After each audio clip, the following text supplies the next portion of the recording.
Class है 3 जुलाई 1914।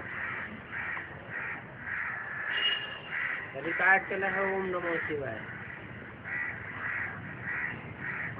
पहले पहले बाप बच्चों को सावधानी देते हैं, यहाँ बैठे हो तो अपन को आत्मा समझ करके बैठो, नहीं तो क्या हो जाएगा, देह अभिमान में होकर बैठेंगे तो फाउंडेशन पड़ जाएगा।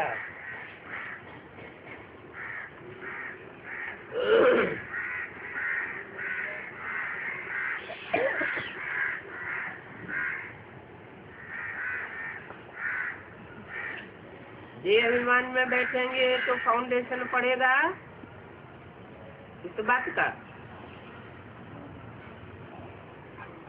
ये बाप के सामने होते हुए भी आत्मिक स्टेज नहीं बनी। बाप जब आते हैं तो कौन आत्मिक स्टेज में स्थिर होते हैं और कौन आत्मिक स्टेज में स्थिर नहीं हो पाते। बाप कहते हैं मैं अपने बच्चों से ही बात करता हूँ। बाप किसका बाप है? आत्माओं का बाप है। ना बाप के सामने आने से ही आत्मिक स्थिति आ जानी चाहिए। सामने आने के बावजूद भी आत्मिक स्थिति नहीं आती तो आत्माभिमानी नहीं हुए तो देह अभिमानी दैत्य साबित हो जाएंगे। ये फाउंडेशन की बेला है, इसलिए सावधानी देते हैं। बाप के आगे बैठे हो,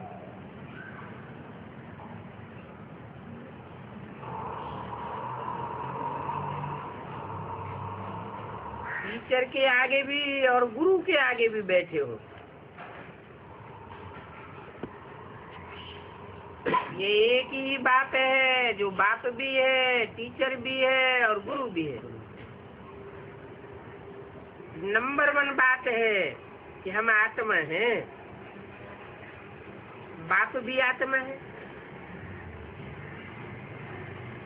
टीचर का रूप भी आत्मा है, गुरु भी आत्मा है, एक ही है ना। ये नई बात है जो तुम सुनते हो। क्या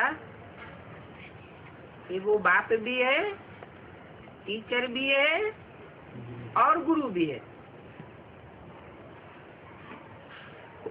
तुम कहेंगे बाबा हम तो कल ये सुनते हैं, तो बुद्धि में ये याद भी रहना चाहिए ना कि हमें बाप पढ़ाते हैं। हम आत्माएं नारगंश द्वारा सुनती है। ये ज्ञान तुम बच्चों को यहाँ ही मिलता है और ऊंचे से ऊंचे बाप के द्वारा मिलता है। वो सब आत्माओं का बाप है। जो बाप वर्षा देते हैं, क्या ज्ञान देते हैं? सबकी सदगति का ज्ञान देते हैं। सदगति करते हैं ना, सदगति करते हैं माना घर ले जाते हैं। और कितनों को ले जाएंगे ये भी तुम जानते हो। सब आत्माओं को मच्छरों सदस्य घर जाना ही है। सतयुग में एक ही धर्म, सुख, शांति, पवित्रता होती है। तुम बच्चों को चित्र पर समझाना बहुत सहज है। बल चित्र न भी हो तो भी तुम समझा सकते हो। स्कूल में नक्शे पर समझाया जाता है ना। इंग्लैंड यहाँ है, फिर वो याद पड़ जाता है। ये भी ऐसे एक एक स्टूडेंट को समझाना होता है। और मैं भाभी एक ही है, शिवाय नमः। वो ही ऊंचे से ऊंचे भगवान है। कहता बाप घर का बड़ा होता है, वो हद का बाप होता है, ये बेहद का बाप है। ये सृष्टि भी तो बेहद के बाप का घर है ना।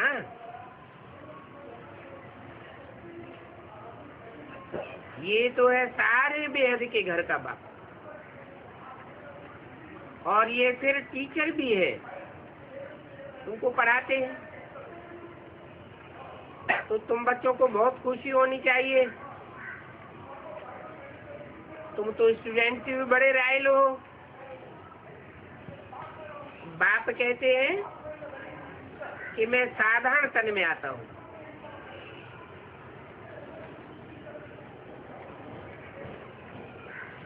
प्रजापिता ब्रह्मा भी तो जरूर यहाँ ही चाहिए।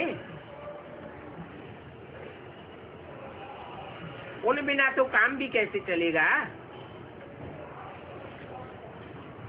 और जरूर बुजुर्ग ही चाहिए, क्योंकि एडाप्शन होती है तो बुजुर्ग चाहिए। कृष्ण का नाम तो रंग हो जाता है। टीचर्स भी हर एक जन्म के अलग अलग होते हैं।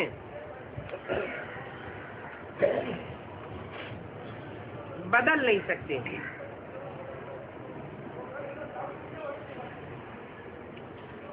तो बुजुर्ग शिव पिता भी है। बच्चों को थोड़े ही बाबा कहेंगे। तो बच्चों को यही बुद्धि में रहना चाहिए कि हम किसके आगे बैठे हैं। अंदर में खुशी भी होनी चाहिए। स्टूडेंट्स कहीं पर भी बैठे होंगे तो उनकी बुद्धि में बाप की भी याद आती है, तो टीचर्स की भी याद आती है। दुनिया में तो उनका बाप अलग होता है, टीचर अलग होता है। तुम्हारा तो एक ही बाप है, एक ही टीचर है, एक ही गुरु है।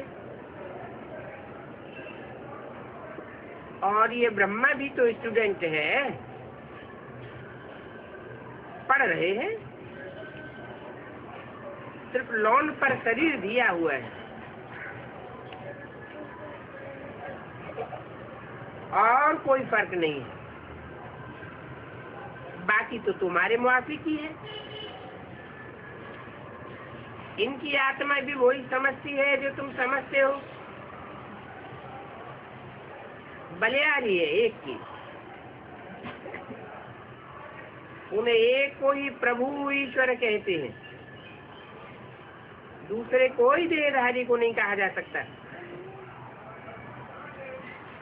ये तो ब्रह्मा को भी याद नहीं करना है। ये भी कहते हैं अपन को आत्मा समझो, जो परमात्मा को याद करो।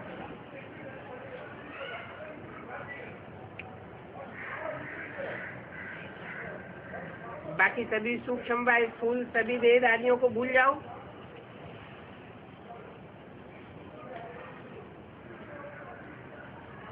तुम शांति धाम के रहने वाले हो।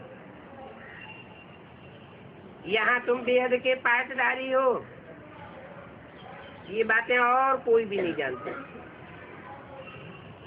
दुनिया भर में किसी को पता नहीं है। यहाँ जो आते हैं वो समझते जाते हैं और बाप की सर्विस में लगते जाते हैं। जो नहीं समझते हैं वो बाप की सर्विस में भी नहीं लगते हैं। नित्य बुद्धि की निशानी क्या है?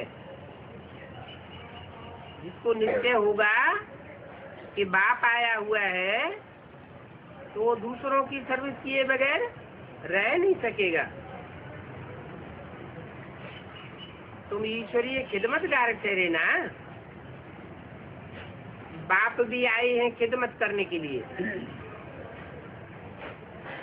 पतितों को पावन बनाने की खिदमत करते हैं।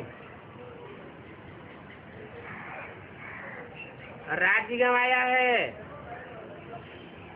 फिर जब अभी दुखी हुए हैं तो फिर बाप को बुलाया है,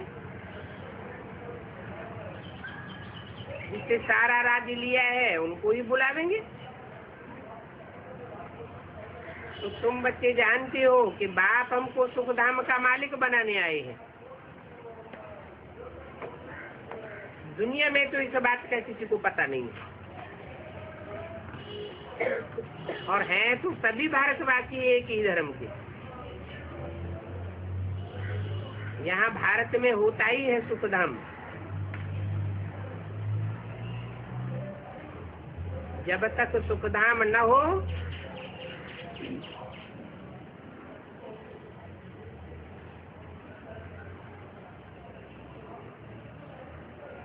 तो बाप के आने का फायदा ही क्या।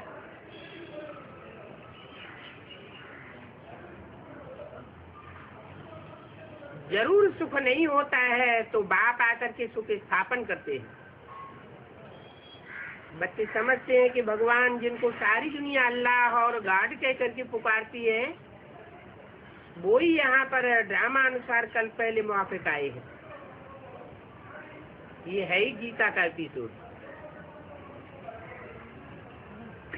जिसमें बाप आकर के स्थापना करते हैं। गाया भी जाता है ब्राह्मण देवी देवताए धर्म नमः। ब्राह्मण धर्म, देवी देवता धर्म। क्षत्रिय नहीं कहते हैं, ब्राह्मण देवी देवताए नमः कहते हैं।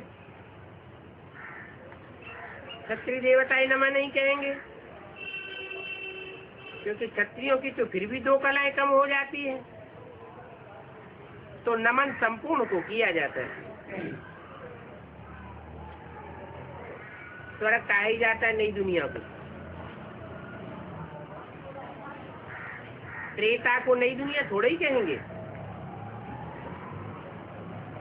पहले पहले सतयुग में एकदम नई दुनिया, और अभी ये है पुराने से पुरानी दुनिया। अभी फिर ये नई दुनिया बन जाएगी। तो अभी हम नई दुनिया में जाते हैं। अभी तो बच्चे कहते हैं हम नर से नारायण बनते हैं, और कथा भी हम सत्यनारायण की सुनते हैं। एक की ही कथा गाई हुई है। अनेक देवी देवताओं की कथा तो नहीं है। सात की वाणी का दूसरा कोई। राम की कथा तो दुर्दशा की लिख दी। तो देखो राम कोई नहीं बनना चाहेगा।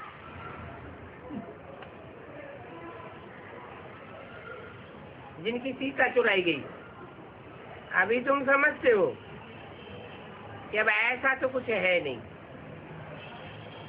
परंतु ग्लानि तो कर दी है ना। लक्ष्मी नारायण की तो कब ग्लानि नहीं करते हैं,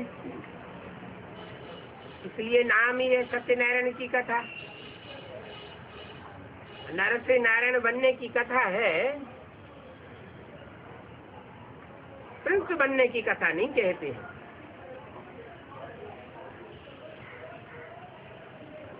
ये ब्रह्मा क्या बनेंगे? नर से प्रिंस बनेंगे, और तुम नर से नारायण बनते हो। तो सत्यनारायण की कथा है, परंतु मनुष्य समझ नहीं सकते हैं। वो मनुष्य नारायण को अलग समझते हैं, कृष्ण को अलग समझते हैं। परंतु नारायण की कोई जीवन कहानी तो है नहीं। ज्ञान की बातें तो बहुत है ना, इसलिए 7 रोज दिए जाते हैं। रोज भट्टी में रहना पड़े, परंतु ऐसे भी नहीं यहाँ आकर के भट्टी में बैठ जाना है। ऐसे तो फिर भट्टी का बहाना करके बहुत देर आ जाएंगे। पढ़ाई सवेरे और शाम की होती है। दोपहर में वायुमंडल ठीक नहीं होता है, रात्रि का भी 10 से 12 तक का बिल्कुल खराब समय होता है। उसी समय जैसे कि विषय वैतरणी बहती रहती है। आजकल तो न रात देखते हैं न दिन देखते हैं, पूरा ही वैश्यालय है। इनको कहा जाता है कामी कुत्ते, क्योंकि इस समय तमो प्रधानता है ना। तो यहाँ तुम बच्चों को ये मेहनत करनी है याद में रह करके सतो प्रधान बनने की। वहाँ अपने घर में तो सारा दिन काम में ही रहते हो। ऐसे भी बहुत होते हैं जो धंधा आदि करते भी हैं, फिर पढ़ते भी हैं, समझते हैं हमको जास्ती अच्छी नौकरी मिलेगी। यहाँ पर भी तुम पढ़ते हो तो टीचर को याद करना पड़े जो तुमको पढ़ाते हैं। अच्छा टीचर समझ करके ही याद करो, तो भी तुमको तीनों इकट्ठे याद आ ही जाएंगे। बाप, टीचर, गुरु तुम्हारे लिए तो बहुत सहज बात हो गई। तो जो नई बात होती है वो तो झट याद आनी चाहिए ना। ये हमारा बाप भी है, टीचर भी है, गुरु भी है, और ऊंचे से ऊंचे बाप है, जिससे हम ऊंचे से ऊंचे स्वर्ग का वर्षा ले रहे हैं। हम तो स्वर्ग में जरूर जा रहे हैं, स्वर्ग की स्थापना जरूर होनी है। तुम पुरुषार्थ सिर्फ करते हो ऊंचे पद पाने के लिए, और ये बात भी तुम जानते हो, और मनुष्यों को भी पता पड़ेगा। आगे चल करके तुम्हारा आवाज फैलता रहेगा। तुम जानते हो कि श्रीमत पर चल करके तुम कितना ऊंच काम कर रहे हो। तुम्हारी जैसी अलौकिक ऊंच सर्विस और कोई नहीं कर सकता। बाप भी अलौकिक सर्विस करते हैं ना, तुम भी अलौकिक सर्विस करते हो। ये सर्विस तो ब्राह्मणों का धर्म है, ये अलौकिक धर्म है, और ये सेवा का धर्म बहुत थोड़े समय के लिए।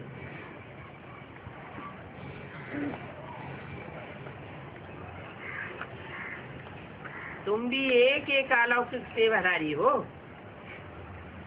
नंबरवार पुरुषार्थ अनुसार हो। तुम अलौकिक काम करते हो जो दुनिया भी कोई मनुष्य दूसरा कर नहीं सके। तुम ब्राह्मण धर्म वाले ही ऐसा काम करते हो। जो ब्रह्मा की औलाद नहीं बने हैं वो तो ऐसा काम कर भी नहीं सके। तो इसी काम में लग जाना चाहिए, इसमें ही बिजी रहना चाहिए। तुम जानते हो बाप भी तो बिजी रहते हैं, और तुम राजधानी भी स्थापन कर रहे हो। वो तो पंचायत मिलकर के पालना करती है। वो पंचायती राज्य में कोई राजधानी स्थापन नहीं हो पाती। यहाँ तो तुम गुप्त वेश में क्या क्या कर रहे हो। तुम हो incognito unknown warriors, non violence हो। इसका भी अर्थ कोई समझते नहीं है। तुम डबल अहिंसक हो। सबसे बड़ी हिंसा तो ये विकार की है जो बहुत पतित बनाती है। क्रोध से कोई पतित नहीं बनते हैं, काम विकार से पतित बनते हैं। इनको ही जीतना है। भगवान वाक्य है काम महाशत्रु है। इसको जीत लेने से तुम जगत जीत बन जाएंगे। मनुष्य इन बातों को नहीं समझ सकते कि कैसे काम विकार को जीतने से कोई जगत जीत बन सकता है। ये लक्ष्मी नारायण भी तो जगत जीत है ना। ये जगत जीत कैसे बने? इन्होंने अपनी कामेंद्रियों को जीता है।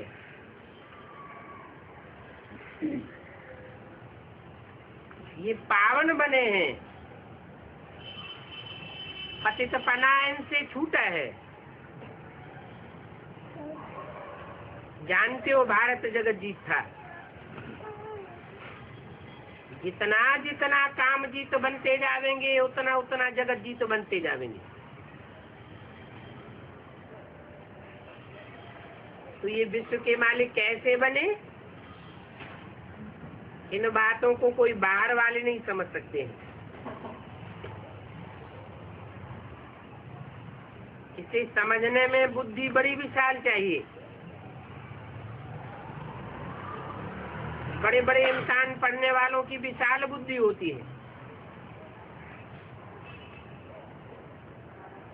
तुम श्रीमत पर अपना राज्य स्थापन करते हो और तुम किसी को भी समझा सकते हो विश्व में शांति थी और कोई राज्य नहीं था। वहां स्वर्ग में अशांति हो ही नहीं सकती। क्यों नहीं हो सकती?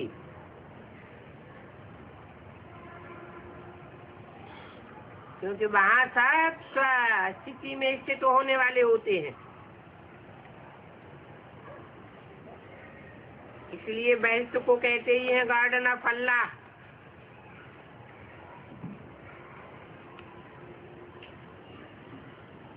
सिर्फ एक बगीचा थोड़े ही होगा, मनुष्य भी तो चाहिए ना। अभी तुम बच्चे समझते हो हम बहस के मालिक बन रहे हैं, तो तुम बच्चों को कितना नशा रहना चाहिए और तुम्हारे ख्यालात भी बहुत ऊंचे चलने चाहिए।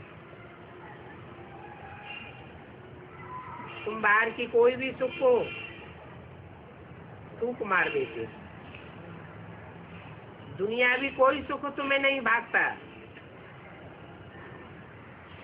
इस समय तुमको बिल्कुल ही सिंपल रहना है, क्योंकि अभी तुम ससुर घर जाते हो। ये तो पियर घर है। यहाँ पर तुमको डबल पिताएं मिले हैं। एक निराकार ऊंचे से ऊंचे, फिर दूसरा ये है साकार, वो भी ऊंचे से ऊंचे। अभी तो तुम ससुर घर से ससुर घर में जाते हो विष्णुपुरी में। उनको कृष्णपुरी नहीं कहेंगे। कृष्णपुरी सतयुग में होगी और विष्णुपुरी कहाँ की बात है? संगम युग की बात है। कोई बच्चे की पूरी थोड़ी ही होती है। विष्णु की पूरी अर्थात लक्ष्मी नारायण की पूरी।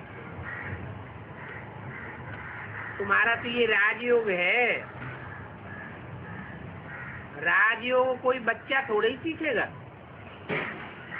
वो राज की बात को क्या जाने। तुम तो जरूर नर से नारायण बनेंगे।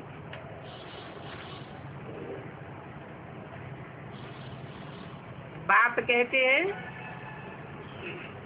इसके लिए पहले पहले अपन को आत्मा समझो। 6 जुलाई 1967 की वाणी का 3रा पेज। आत्मा समझेंगे तो तुम खुदाई खिदमतगार बनते जाओगे।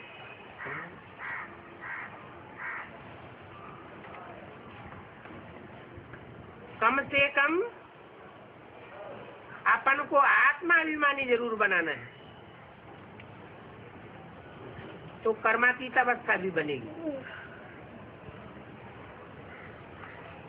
नर से नारायण बनना है तो कर्मातीत अवस्था जरूर चाहिए। कोई भी कर्मों का बंधन अगर रह गया 63 जन्मों में, पाप कर्म तो हुए हैं ना, तो कोई भी पाप कर्म का बंधन अगर रह गया तो सजा खानी पड़ेगी। फिर लक्ष्मी नारायण का पद तो मिल न सके। बच्चे खुद भी समझते हैं याद की मेहनत बड़ी कड़ी है, युक्ति तो बहुत सहज है। सिर्फ अपन को आत्मा समझ बाप को याद करना। भारत का प्राचीन राजयोग मशहूर है और इस राजयोग के लिए ही ये नॉलेज है जो ईश्वर बाप ही आकर के नॉलेज सिखाते हैं। उन्होंने फिर कृष्ण को सुदर्शन चक्र दे दिया है। वो भी तो चित्र कितना रंग बनाई दिया है। अभी तो तुमको कोई चित्र आदि की भी दरकार नहीं, कोई चित्र याद नहीं करना है, सब कुछ भूल जाओ, कोई में भी बुद्धि न जावे, एकदम लाइन क्लियर चाहिए। ये पढ़ाई का समय है, दुनिया को भूल अपन को आत्मा समझ बाप को याद करना, तब ही पाप नाश होंगे। तुम नंगे आए थे, अभी फिर नंगे जाना है। नंगा समझना अर्थात आत्मा समझना। अगर आत्माभिमानी न बने तो फिर देह का जन्म लेना पड़ेगा। बाप कहते हैं पहले पहले तो तुम ही नंगे आए थे और धर्म की आत्माएं तो बाद में आई थी।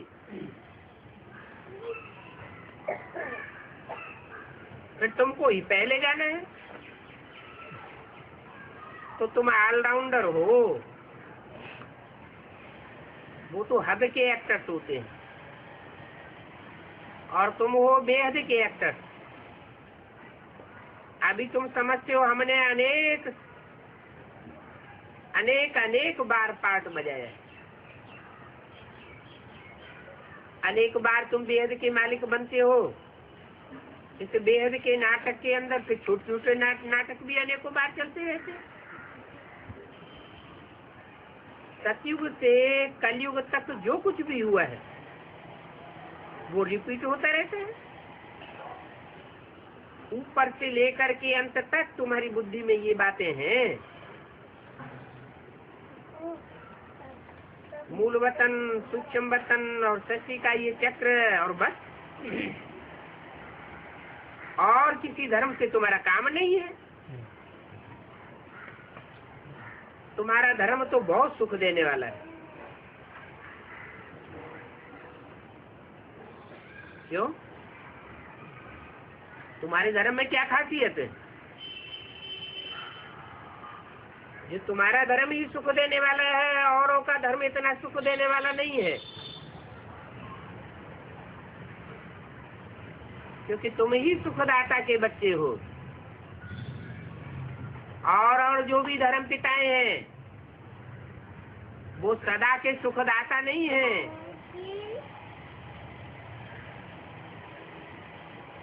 और धर्मों की धारणा इतनी ऊंची नहीं है। ऐसे तो हरेक अपने अपने धर्म को जानते हैं। यहाँ तो बाप बच्चों को ही सुनाते हैं और धर्म वालों को थोड़ा ही सुना देंगे। उनका जब समय होगा तो वो आपे ही आवेंगे। नंबरवार जैसे जैसे आते हैं वैसे ही फिर जाएंगे। तो हम और धर्मों का क्या वर्णन करेंगे? तुमको तो सिर्फ एक बाप को याद करना है। सबके चित्त आदि भूल करके एक बाप को याद करना। इन ब्रह्मा विष्णु शंकर को भी याद नहीं करना है, सिर्फ एक को याद करो। वो तो समझते हैं कि परमात्मा लिंग है। वो माना कौन?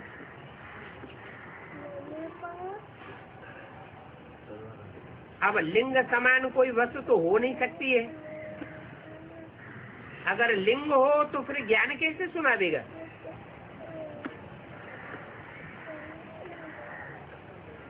प्रेरणा से तो कोई बात होती नहीं।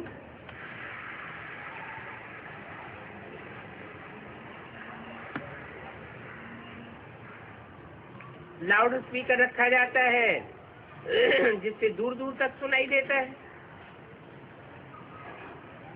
प्रेरणा से तो कुछ नहीं होता। ऐसे नहीं कि शंकर कोई प्रेरते हैं।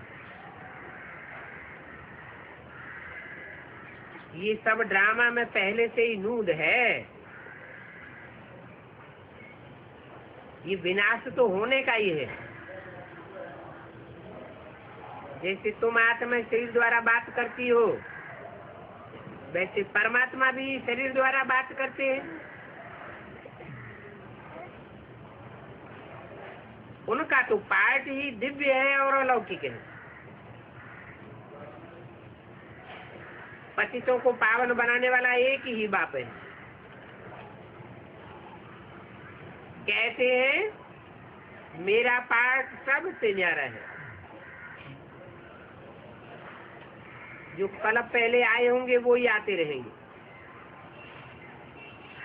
जो कुछ भी पास हुआ तो ड्रामा, इस ड्रामा में जरा भी फर्क नहीं पड़ सकता। फिर पुरुषार्थ का ख्याल रखना है। ऐसे नहीं कि ड्रामा अनुसार हमारा कम पुरुषार्थ चलता है तो ऐसे ही रहेगा, फिर तो पद भी सारा कम हो जाएगा। तो पुरुषार्थ को तेज करना होता है। ड्रामा पर जोर नहीं देना है। अपने चार्ट को देखते रहो और चार्ट को बढ़ाते रहो। नोट रखो। हमारा चार्ट बढ़ता जाता है, बहुत खबरदारी रखो। यहाँ पर तो तुम्हारा है ब्राह्मणों का संग।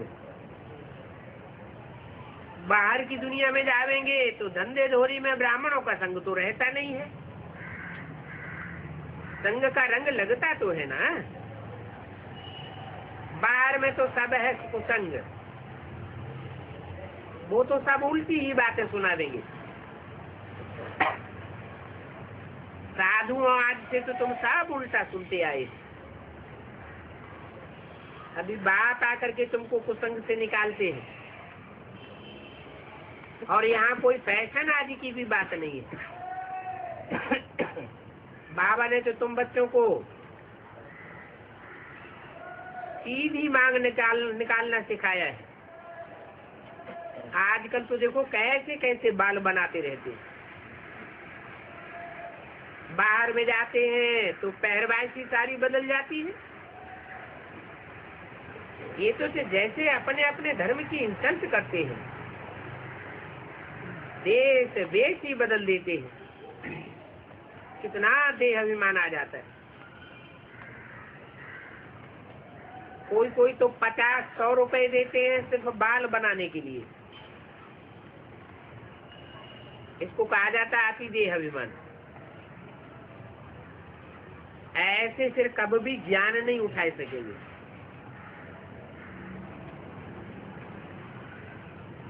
बाबा तो कहते हैं बिल्कुल सिंपल बनो।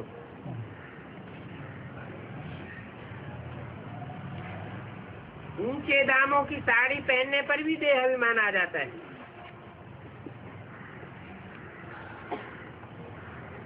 आपको तो फुल वाइल की साड़ी पड़ी हुई है, ऐसे देवान से बोलते हैं। देह अभिमान को तोड़ने के लिए सब पहरवाई हल्की कर देनी चाहिए। सी चीज बहुत देहवान बढ़ाती है। तो इस समय वनवास में हो ना, तो हर चीज से मोह हटाना है और बहुत सावधान रहना है। शादी आदि में भी भले जाओ, परंतु तोड़ निभाने के लिए जाना है। फिर घर में आए तो सब उतार दो। तुमको तो अभी वाणी से भी पड़े जाना है। वानप्रस्थी तो सफेद पोष में होते हैं। तुम एक एक छोटे बड़े सब वानप्रस्थी हो। वाणी से परे जाना है ना। वहां सतयुग में तो इतने मनुष्य होंगे ही नहीं। जो आवाज हो जावे तो तुम सब वानप्रस्थी हो। ये जुलाई 1967 की वाणी का चौथा पेज। छोटे बच्चों को भी शिव बाबा की याद दिलानी है। ऐसे नहीं कि उनको कहना है कि बिंदी को याद करो, नहीं। शिव बाबा की याद में ही कल्याण है। अब तो बस हमको जाना है शिव बाबा के पास। कृष्ण को याद करने पर विकर्म विनाश नहीं होंगे। कृष्ण और क्राइस्ट की भले कितनी भी पूजा करें, अर्चना करें, कुछ भी प्राप्ति होने वाली नहीं है।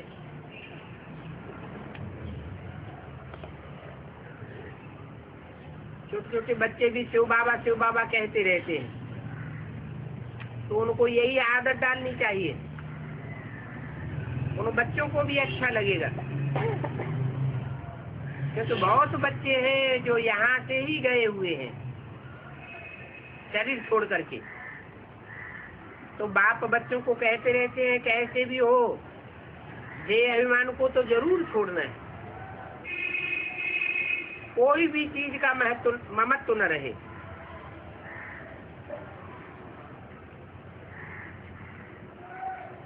अपन को नंगा समझना है। सब संबंधियों से ममत्व तोड़ना है। बाबा की याद ही मोस्ट वैल्यूबल है। इसलिए भक्ति मार्ग में भी ब्राह्मण लोग यात्रा करते हैं।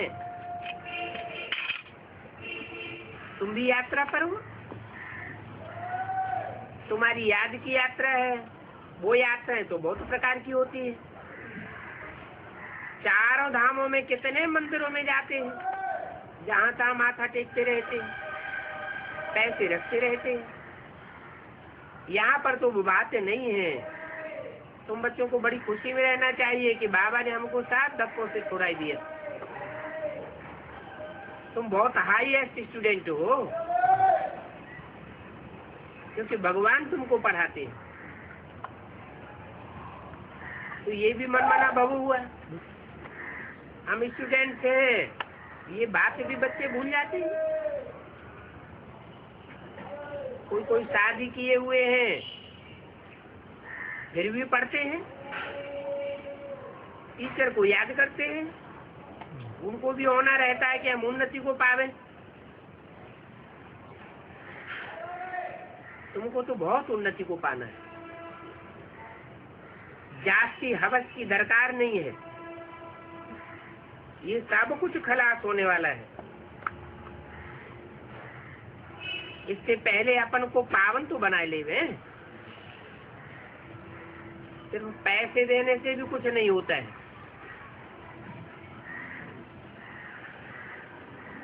पैसे देंगे तो अपने लिए बीज बोवेंगे, रिटर्न में वहां मिल जाएगा। बाप कहते हैं मैं तो यहाँ का यहाँ भी वापस कर देता हूँ और 21 जन्मों के लिए ब्याज में भी देता हूँ। और तुम्हारे यहाँ दान करने के संस्कार भी पड़ जाते हैं, जो संस्कार तुम 63 जन्म भी साथ ले जाएंगे। परंतु सिर्फ दान करने से ही कुछ नहीं होगा, पावन भी बनना पड़ेगा।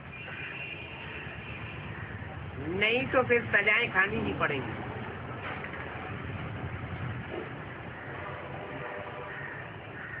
ट्रिब्यूनल में तो बाप भी बैठेंगे ना,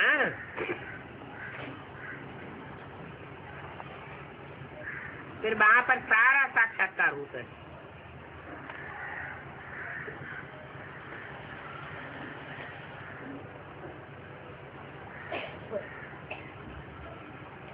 धर्मराज भी है,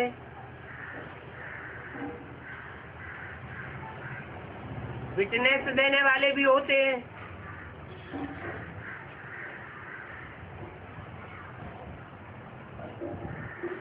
नहीं तो फिर केस कैसे चलेगा?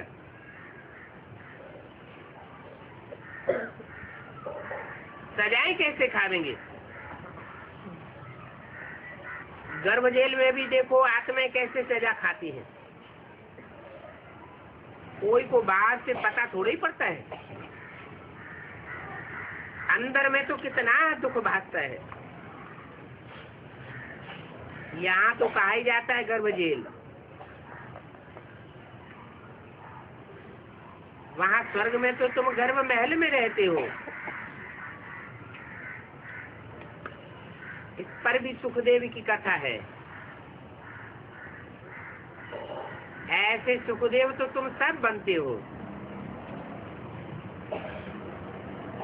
अभी तो सब बने हो दुखदेव।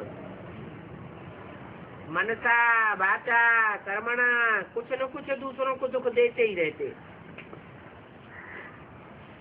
वास्तव में सुख देने वाले को देव कहा जाता है, दुख देने वाले को देव नहीं कहेंगे। क्या कहते हैं? दानव या दैत्य। अभी तो तुम एक एक सुखदेव बन रहे हो। जब तुम सुखी रहते हो तब तुमको देवता कहा जाता है। दूसरों को सुख देंगे तो सुखी रहेंगे, यहाँ दूसरों को दुख देते रहेंगे तो दुखी होकर के मरेंगे। अंतमते सुगते हो जाएगी। तुम बच्चों को तो देह का अभिमान बहुत उड़ाना है, कदम कदम पर सावधानी देनी है। जाति पैसे भी क्या काम आवेंगे। बाबा ने अपना भी मिसाल बताया, समझा? अब तो हमको अविनाशी कमाई करनी है। इन विनाशी पैसों का हम क्या करूंगा?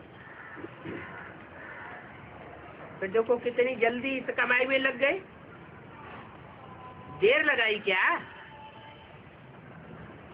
यहाँ पर तो तुम बच्चों को पैसों की कोई दरकार नहीं है। कहाँ पर है? गृहस्थी बच्चों को कहाँ पर दरकार नहीं है पैसों की। अरे यज्ञ में जो सरेंडर होकर के बैठे हैं उनके लिए बोला कि यहाँ पर तो तुम बच्चों को पैसों की कोई दरकार नहीं। रोटी कपड़ा और मकान सब कुछ मिलता रहता है। तुम शिव बाबा के भंडारे से ही खावेंगे, भूखों थोड़े ही मरेंगे। तो तुम बच्चों को तो सिर्फ इसी कमाई में ही लग जाना चाहिए। इसमें फायदा बहुत होगा। ये कुमारियां तो फिर भी बहुत बंधन मुक्त हैं। शादी की, बच्चे पैदा किए तो फिर विकार में भी गए, तो फिर उन सब संबंधियों की याद की रग पड़ती जाती है। यहाँ पर तो रहने वालों को सब याद मिटानी है।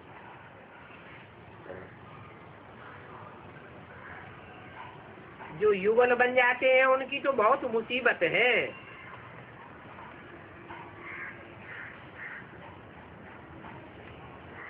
दूसरे की भी याद नए सिरे खड़ी हो जाती है तो उसको भी मिटाना पड़े। इसलिए कहते हैं कि कुमारियों के लिए तो बहुत अच्छा है। तुमको तो अविनाशी सर्जन मिला हुआ है। वो तुमको एवर हेल्दी एवर वेल्दी बनने की युक्ति बतावेंगे।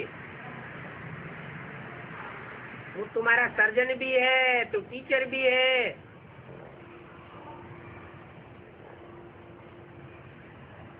आत्मा को इंजेक्शन लगता है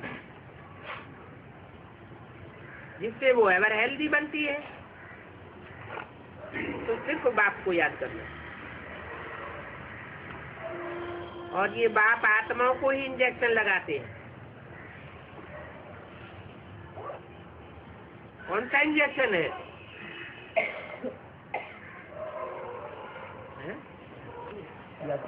मन मना भव। तो अमल में भी लाना चाहिए ना। याद से ही विकर्म विनाश होंगे। मूल यही बात है। इसलिए बाबा कहते हैं कि अपना चार्ट रखो। इस याद से ही तुम्हारे पाप कटते जावेंगे और तुम्हारी ज्योति जगती जावेगी। अभी तुम पत्थर बुद्धि से पारस बुद्धि बनते जा रहे हो। जिन्होंने ये मेहनत कल पहले की है वो ही करेंगे। अभी तुम जानते हो कि हमको अपने घर शांति धाम वापस जाना है। कोई गर्भ में नहीं जाना है क्या?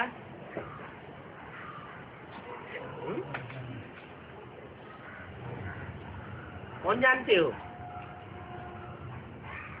इनके लिए बोला जो भी सूर्यवंशी असल और सूर्य असल चंद्रवंशी बच्चे हैं। ब्रह्मा सरस्वती विसल चंद्रवंशी और सूर्यवंशी बच्चे, उनके लिए बोला क्या? अभी तुमको कोई गर्भ जेल में नहीं जाना है। तुम जानते हो हमें तो घर अपने वापस परमधाम जाना है। मनुष्य समझ से एक शरीर छोड़ करके फिर हम दूसरा लेवेंगे। तुम तो अब समझते हो कि हम तो सीधे घर चले जाएंगे। यहाँ तो देखो एक ही घर में अनेक मतें हो जाती हैं। वो हंस वो बगुले, फिर कितने झगड़े हो पड़ते हैं। ये भी नथिंग न्यू। ये सब कल पहले भी हुआ था और अभी भी हो रहा है। पति के लिए संगम युग है तो स्त्री के लिए कलयुग है। यही लगा रहता है। परंतु तुम अच्छी तरह जानते हो कि ये समय है ही इस कमाई का।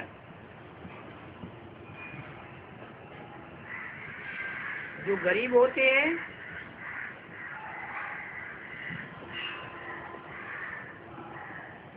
वो तो सब कुछ दान में दे लेते। तुमको तो पुरुषार्थ उस कमाई का करना है। अच्छा, बच्चों को ओम शांति।